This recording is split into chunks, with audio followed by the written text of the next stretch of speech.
പണ്ട്, അതായത് ദാസന്റെ പിറവിക്ക് മുൻപ്, അന്ന് വിശാലമായ റൂദ് റെസിഡാംസ് നിരപ്പില്ലാത്തതും കുടുസുമായൊരു നിരത്തായിരുന്നു. റൂദ് ലാ പ്രിസോം, റൂദ് ഗുവർണമാം തുടങ്ങിയൊരു നിരത്തുകളും അതുപോലെ തന്നെയായിരുന്നു. പാതാറിൽ കടലിനെയും പുഴയെയും കരയുമായി വേർതിരിക്കുന്ന വെളുത്ത മതിലോ അതിനരികിൽ അണിനിരന്നിരുന്ന സമുദ്രത്തെയും നദിയെയും പ്രകാശിപ്പിക്കുന്ന വൈദ്യുതി വിളക്കുകളോ അന്നുണ്ടായിരുന്നില്ല.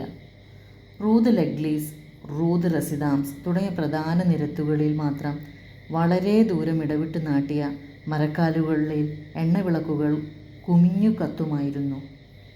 പാതിരാവിന് മുൻപ് തന്നെ കരിന്തിരി കത്തിക്കെട്ട് മയ്യഴിയെ ഇരുട്ടിലാഴ്ത്തുകയും ചെയ്യും. കുന്നിനു മുകളിലെ മൂപ്പൻ സാഹിബിൻ്റെ ബംഗ്ലാവിൽ മാത്രം പാതിരാവ് കഴിഞ്ഞാലും ശരറാന്തലുകൾ പ്രകാശിച്ചു കൊണ്ടിരിക്കും. ബംഗ്ലാവിൻ്റെ പിറകുവശം കുന്നിനു താഴെ സമുദ്രമാണ്.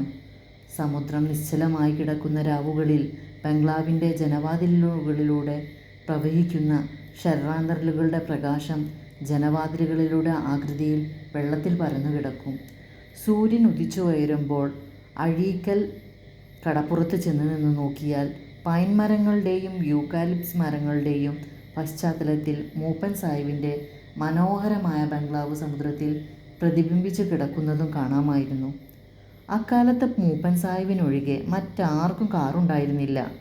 ദാവീദ് സാഹിബ്, നൊത്തർ Leslie Sahib, mayor Chekkumooppar, sir യാം ആം റത്രേർത്ത് കുഞ്ഞിക്കണ്ണൻ തുടങ്ങിയവർ കുതിരവണ്ടികളിലായിരുന്നു സഞ്ചരിച്ചിരുന്നത്. അവർക്ക് സ്വന്തമായി വണ്ടിയും കുതിരയും വണ്ടിക്കാരും ഉണ്ടായിരുന്നു. കൂട്ടത്തിൽ ഏറ്റവും നല്ല കുതിര സങ്കരവർഗക്കാരനായ ലെസ്ലി സാഹിബിൻ്റേതായിരുന്നു. ലെസ്ലി സാഹിബിൻ്റെ കുതിരയല്ലേ, അതൊരു കുതിരയായിരുന്നു, കുറുമ്പിയമ്മ പറയും. തലയും പൊന്തിച്ചുള്ള അതിൻ്റെ പാച്ചലൊന്ന് കാണേണ്ടതാ.